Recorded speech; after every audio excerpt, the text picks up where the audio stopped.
came down to Carthage here, and I know you guys always see my face on these vlogs, but you hardly ever really see Chad's face. And Chad has agreed to be on the camera this time, so thought we'd do a little Q&A, kind of get to know you type of thing here. So Chad, thanks for being on camera and helping out with this deal. I know you've been around pulling for quite a while.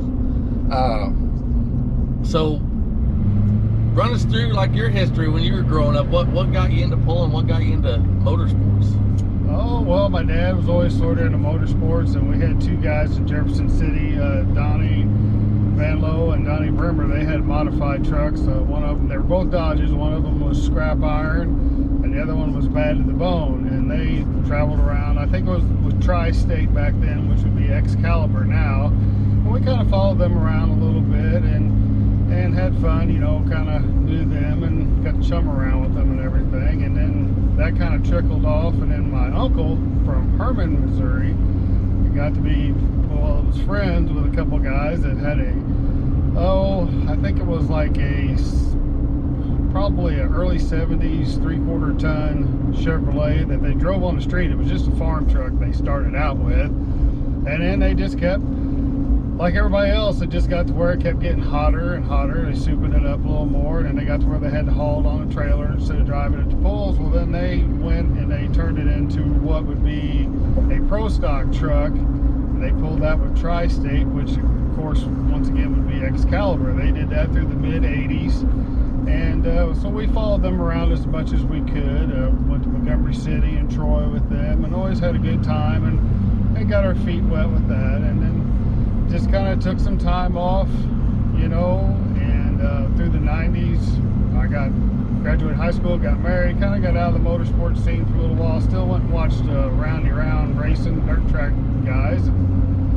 And in 2000 I started working with Mike Otto of the Moline Mafia from St. Thomas. I was working with him, and he was pulling. Now this was back before they had mid-Missouri truck and tractor pull. This was in early 2000s when I started working with him, and they were just kicking around the idea of starting a mid-Missouri truck and tractor pulling association. He actually pulled an M5 Moline, didn't have a roll cage on it, had a tricycle front end on it, you know, kind of like your light pro field tractors are now.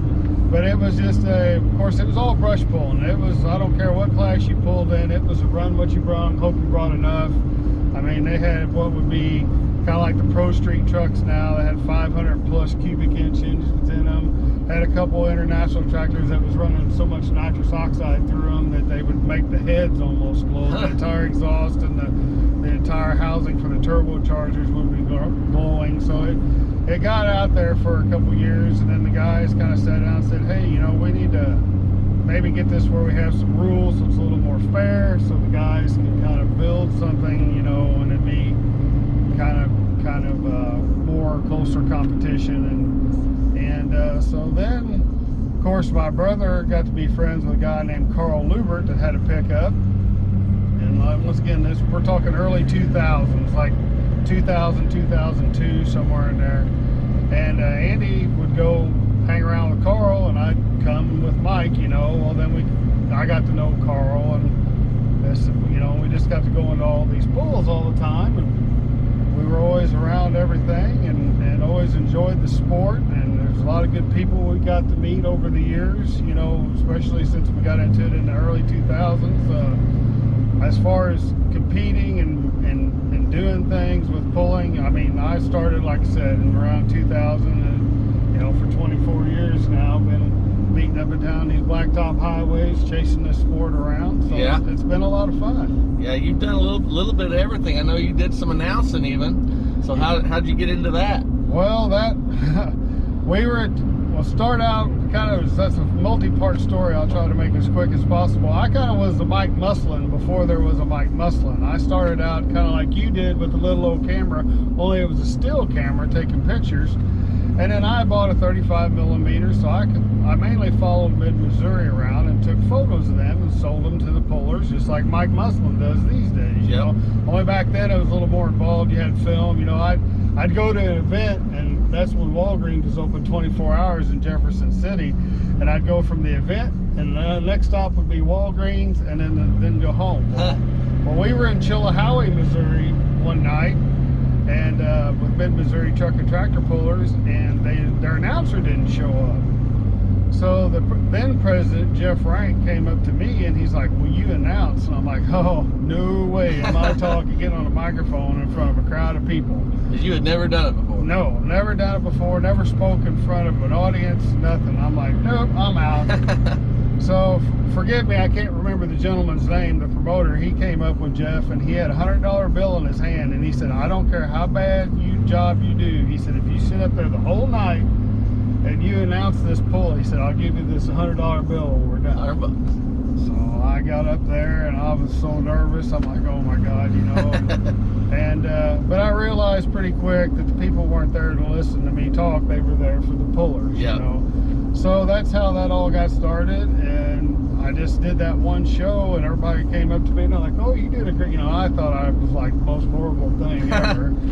And it just kind of progressed from there. Then it got to where I took pictures that people were willing to pay me to talk, and so I was like, you know, I didn't want, the pullers really enjoyed the photographs, so I kind of split the year up, and I did mainly Mid-Missouri for a long time because that was who I mainly knew. You know, I knew every puller in the organization because of just, you know, being around them all the time, every weekend and week out, you know. And I talked to the tractor guys as much as the truck guys. You know, sometimes it's not intentional, but it can get kind of cliquish, you know.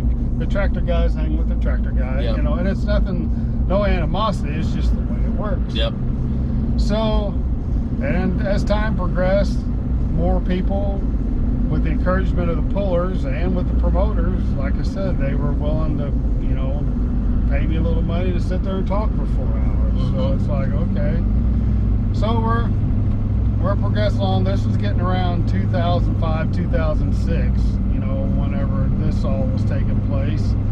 And then about, I'm going to say probably 2008 or 9-ish, there was a gentleman that was announcing for Missouri State that did it full time, and he decided that he wanted to step away and spend some more time with his family. So through some mutual friends, to make a long story short, they called me up and they're like, "Well, would you mind coming and doing this full time for us, week in and week out?" So of course I had to go home, and that's quite a commitment, you know, because I live in the center of the state, and most of Missouri State stuff's over here on the west side of the state. So, you know, we're talking a minimum of a 2.5 hour drive for me. You know, it's pretty time consuming. So I went home and had a discussion with my wife, and she's like, "Well, if that's what you want to do," she said, and you know, my son was young at the time, but I had a lot of family support there with my mom and dad to help take care of him. If, you know, if Rachel needed anything while I was gone. So then I just started announcing for Missouri State, and I did that probably, like I said, it's late, probably 2008, I think, was the first year I did the full season with them. Was nervous. I went over there. I knew, except for about 5 people, I knew nobody at Missouri State. So, you know, that was a little kind of a, I don't know how to say it, trial by fire, I guess. You know, I knew about the equipment, but I didn't know anything about the people. And so that was a little, I won't say overwhelming, but it was very, you know, it was a very daunting task to try to get in and know, you know, get into these people, because, and I'm saying this when I say this is no disrespect to anybody, but pullers are kind of put offish to people they don't know, because they're like, "Are you over here trying to, you know, are you looking at my stuff, or are you asking questions?" And I was just like trying to pump people for information so I could talk about them when they got out on the track. And you know, so for the first year it was kind of touch and go with that, and I don't blame anybody for that. I went through the same thing when I started this video thing. You know, here I am walking around with this video camera, and most everybody knew, they had no idea who I was, and I'm over there taking pictures of their trucks and tractors and videos and this and that, and you know, they didn't really say much until, you know, several years went by and they kind of figured out, you know, who I was, and so I can relate to that. So then we, you know, I just did Missouri State, and then I got in with the Missouri State Fair. Carl Buckner called me, and they had heard me announce, and they liked the job I did, so I appreciate everything that Carl did for me. God rest his soul. He was good to me. I announced at the state fair from, I think, about 2010 through 2016, I think, is what I did with the fair. And I was there the whole week for the hot pull, the garden tractors, the antiques, you know, and really got to know a lot of the pullers. We would be at pulls, and the funny thing was, everybody out there, hope nobody takes this the wrong way, but sometimes I can be terrible with names. So my wife, I could put a puller's face with their truck or their tractor, and I could tell you everything that truck or tractor had done all year long, but to remember that person's name sometimes was it was kind of weird, because my wife would be like, "Who was that?" I'm like, "Well, I don't know," yeah. but they drive the car, you know, the Harvester Hustler, yeah. International Tractor, and they're from Fulton. You know, of course, that was a Horsemeyer family, you know. Yeah. But I could remember everything about them, but I couldn't remember their names. So that was kind of a running joke with Rachel for several years. But as the years went on, I got better. And like I said, from the mid-2000s until about 8 years ago, I don't think there was a puller in Missouri that I didn't, you know, I finally got to where I can remember everybody's name. Mm-hmm. You know, because at the state fair, you can attest to this, you get to see a gamut of pullers that you don't normally. Yep. You know, you got people pulling from all, you know, southern Missouri. And in southern Missouri, I didn't know a lot of those people. I've known Rob Birch for a long time. Of course, he's a truck puller, and sometimes he's kind of like a politician. He'll talk to anybody, shake everybody's hand, and you know, and he's, you know, he was one of the first people. Hey, who are you? And blah blah blah with that, you know, and so like I said, there by the end of the 2016, you know, there wasn't a puller that I didn't know or didn't know what they did for a living, and you know, whenever I announced, you know, I didn't have all the fancy computers. Missouri State was gracious enough that excuse me, whenever I started announcing, they bought a new sound system which I had never dealt with before, and they were like, "Here you go." And I'm like, "Okay, how do I set this up?" They're like, "Well, we thought you knew how to do this." So there and again, that was another trial by fire. Yeah. So you know, this was back before I didn't have the capabilities. I didn't have a DJ system or anything like that. So when I announced, I tried to find out what people did for a living. You know, I didn't want to give away their social security number, so to speak. But I wanted when the pullers came out on the track, you know, I tried to tell a story about the pullers, about their family. Yep. Because we all put, even you doing what you do, we all put our time, especially, but you know, the pullers are putting their blood, sweat, and tears into everything. And I really wanted to showcase that through my announcing career. That's what was important to me, was to really showcase what it took to get these vehicles out on the track to perform, to put on the show. Yeah.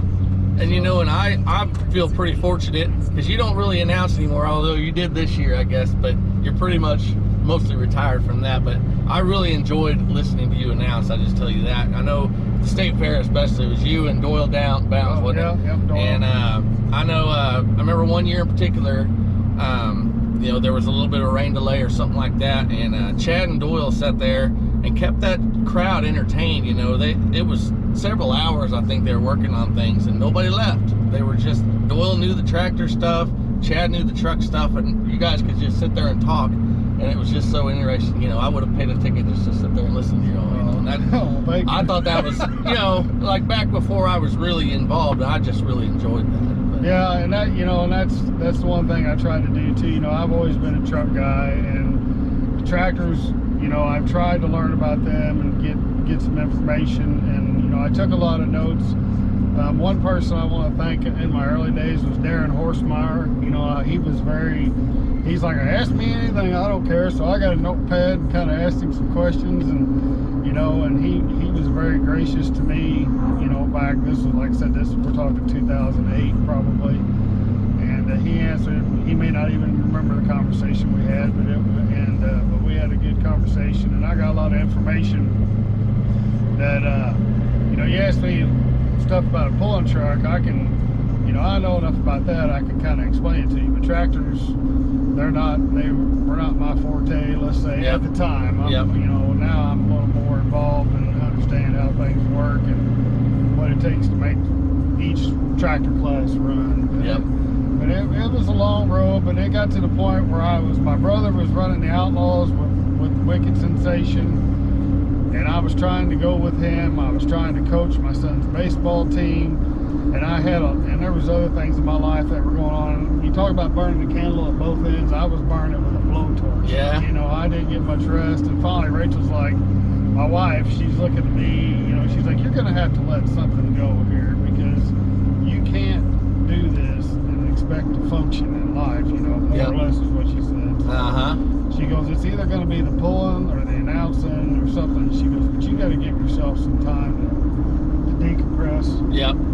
you know. And so I was like, well, I was wanting to quit announcing anyway at that point and more concentrate on pulling. Mm-hmm. My brother was really hitting his stride, or as a pulling team. But you know, my dad was retired at the time, so he traveled with him. Yep. So I had to stay home because, like I said, I was coaching my son's baseball team. You know, so I was, you know, your kids are only little once. Yep. Yep. So I was trying to strike that balance, you know. But every pull that I watched, it was somebody videoed it for my brother, and I'd have to scramble to find who had the video, because back then it wasn't on these phones. You know, Yeah. everybody just video with your phone, send it on Messenger. Yep. That's the way it was back then. You know, I hassled Heather Compton quite a bit for the tapes at the end of the year whenever Yeah. she would video, and I'd get them, and you know, I'm sitting there, and I'm a very analytical person, type A personality, so I'm like, okay, you know, I tell my brother and my dad, maybe we need to try this with the truck. So, you know, but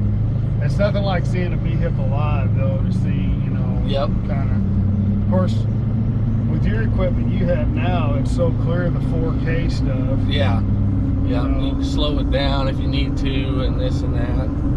So, but no, that's kind of a long-winded story, but that's how I got into the announcing. It was a lot of fun, and like you stated earlier, we went up to Bowling Green to pull with Excalibur, and this past summer, and got up there, and some of the people from Excalibur come up to me, and they're like, the announcer didn't show up, and I'm kind of like, well, okay. You know, I guess they just expected me to go, well, okay, well, I'll announce. and I was like, so why, well, you know, I was like, I don't mean to be rude here, but why are you telling me this? They're like, well, we need you to announce. And I'm like, but I'm here pulling, and we had 2 trucks there, and I'm like, Yeah. you know, and Dad's just like, go announce. He said, we got enough, and luckily we did. We had a big crew there that night, enough people to help with both trucks, but the thing was, the show went on a little longer, and got home really late, and it was on Wednesday night, and Yeah. so that was kind of crazy. It was fun. It was like the old days, Yeah. you know, and so like I said, it was an exciting career, and I do enjoy doing it, and you know, like I said, I try to make no disrespect to any announcers out there. Everybody has their own thing. You know, Dave Bennett, he has his way of doing things. I learned a lot from him. Oh yeah, he was one of the best ever right there. Yeah, and I sat down with him at Rock Valley, Iowa, and had about a 2-hour conversation with him, and asked him, you know, with all of his years of knowledge, what can you suggest to a young announcer, or you know, or green announcer, basically. Learned a lot of things from him, just on how to talk to the crowd, you know, how the crowd reacts, what to do and what not to do, some things not to get frustrated with, and but you know, going from town to town, the crowds really act super different. Yep. You know, I know you like going down to Springfield, because Yeah, Springfield is one of the loudest crowds that I've ever heard, really, at a tractor pull. And I don't know, you know, you go to different towns like you're just saying, and it's week to week. You know, you might be across the state, and you go from a crowd that's just like Springfield, just over the top, and you go to another crowd, and they're just sitting on their thumbs, you know, and you can't hardly get them to clap or anything, you know. So yeah, one of the towns that I went to in Missouri State that I hadn't been back to in a long time until I went with you this year was El Dorado Springs, and them people back in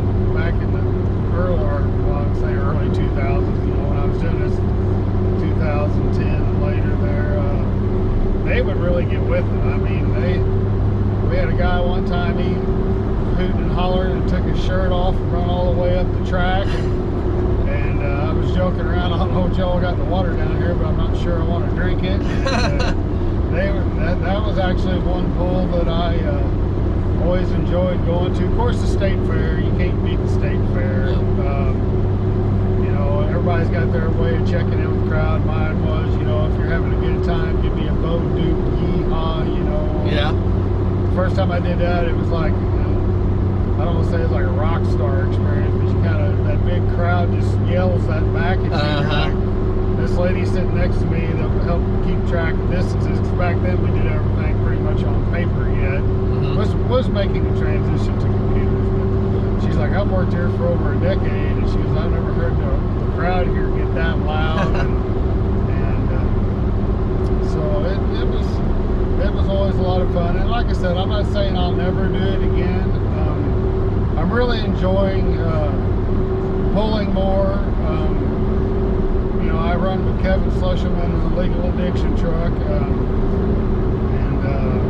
just for, there's really no way to make this long story short, but we made the decision that the Wicked Sensation is kind of on the back burner, because my brother runs around with Charlie with the Run a Wild Texas style, and it's, you know, it's a lot to take 2 trucks to pulls. And Kevin and I figured out that when we take his truck and we concentrate with his truck, we do a lot better than trying to take Wicked and Legal.